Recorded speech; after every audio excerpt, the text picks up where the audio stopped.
حضرت صلی اللہ علیہ وآلہ وسلم پر وحی کا ابتدائی دور اچھے سچے پاکیزہ خوابوں سے شروع ہوا۔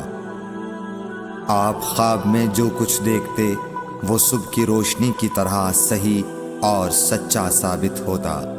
پھر من جانب قدرت آپ تنہائی پسند ہو گئے اور آپ نے غار حرا میں خلوت نشینی اختیار فرمائی اور کئی دن اور رات وہاں مسلسل عبادت اور یاد الہی و ذکر میں مشغول رہنے لگے۔ جب تک گھر آنے کو دل نہ چاہتا توشہ ہمراہ لیے ہوئے وہاں رہتے۔ توشہ ختم ہونے پر ہی اہلیہ محترمہ حضرت خدیجہ رضی اللہ تعالی عنہا کے پاس تشریف لاتے اور کچھ توشہ ہمراہ لے کر پھر وہاں جا کر خلوت گزین ہو جاتے۔ یہی طریقہ جاری رہا یہاں تک کہ آپ پر حق منکشف ہو گیا اور آپ غار حرا ہی میں قیام پذیر تھے کہ اچانک حضرت جبرائیل علیہ السلام آپ کے پاس حاضر ہوئے اور کہنے لگے کہ اے محمد پڑھو۔ آپ فرماتے ہیں کہ میں نے کہا کہ میں پڑھنا نہیں جانتا۔ آپ صلی اللہ علیہ وسلم فرماتے ہیں کہ فرشتے نے مجھے پکڑ کر اتنے زور سے بھینچا کہ میری طاقت جواب دے گئی۔ پھر مجھے چھوڑ کر کہا پڑھو۔ میں نے پھر وہی جواب دیا کہ میں پڑھا ہوا نہیں ہوں۔ اس فرشتے نے مجھ کو نہایت ہی زور سے بھینچا کہ مجھ کو سخت تکلیف محسوس ہوئی۔ پھر اس نے کہا کہ پڑھ۔ میں نے کہا میں پڑھا ہوا نہیں ہوں۔ فرشتے نے تیسری بار مجھ کو پکڑا اور تیسری مرتبہ پھر مجھ کو بھینچا۔ پھر مجھے چھوڑ دیا اور کہنے لگا کہ پڑھو اپنے رب کے نام کی مدد سے جس نے پیدا کیا اور انسان کو خون کی پھٹکی سے بنایا۔ پڑھو اور آپ کا رب بہت ہی مہربانیاں کرنے والا ہے۔ بس یہی آیتیں آپ حضرت جبرائیل علیہ السلام سے سن کر اس حال میں غار حرا سے واپس ہوئے کہ آپ کا دل اس انوکھے واقعے سے کانپ رہا تھا۔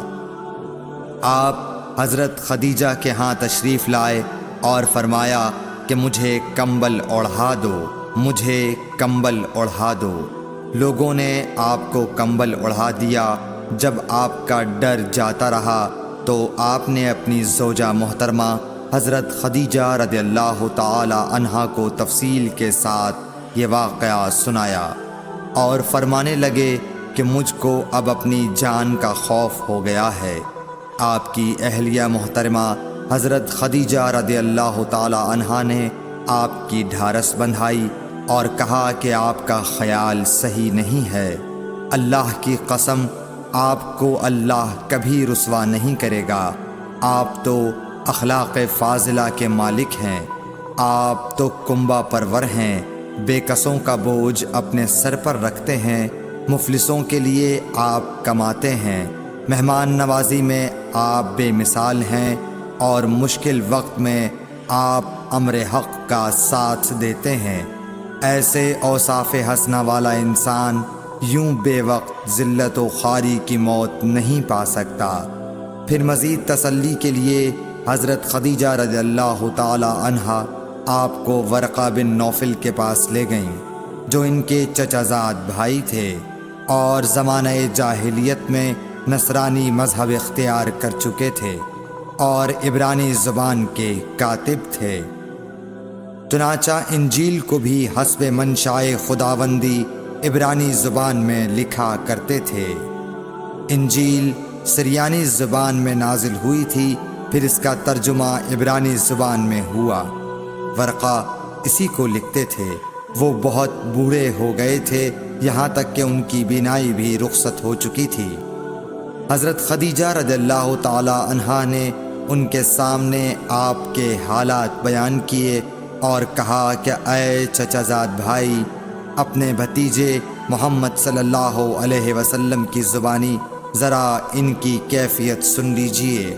وہ بولے کہ بھتیجے آپ نے جو کچھ دیکھا ہے اس کی تفصیل سناؤ۔ چنانچہ آپ صلی اللہ علیہ وآلہ وسلم نے از اول تا آخر پورا واقعہ سنایا، جسے سن کر ورقہ بے اختیار ہو کر بول اٹھے کہ یہ تو وہی ناموس معزز رازدان فرشتہ ہے جسے اللہ نے حضرت موسیٰ علیہ السلام پر وحی دے کر بھیجا تھا۔ کاش میں آپ کے اس عہد نبوت کے شروع ہونے پر جواں عمر ہوتا، کاش میں اس وقت تک زندہ رہتا جب کہ آپ کی قوم آپ کو اس شہر سے نکال دے گی۔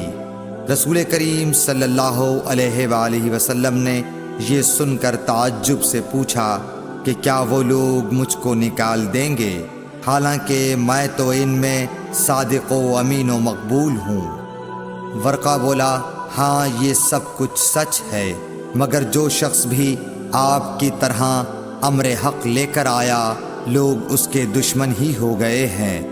اگر مجھے آپ کی نبوت کا وہ زمانہ مل جائے تو میں آپ کی پوری مدد کروں گا، مگر ورقہ کچھ دنوں کے بعد انتقال کر گئے، پھر کچھ عرصے تک وحی کی آمد موقوف رہی۔ صحیح بخاری حدیث نمبر 3۔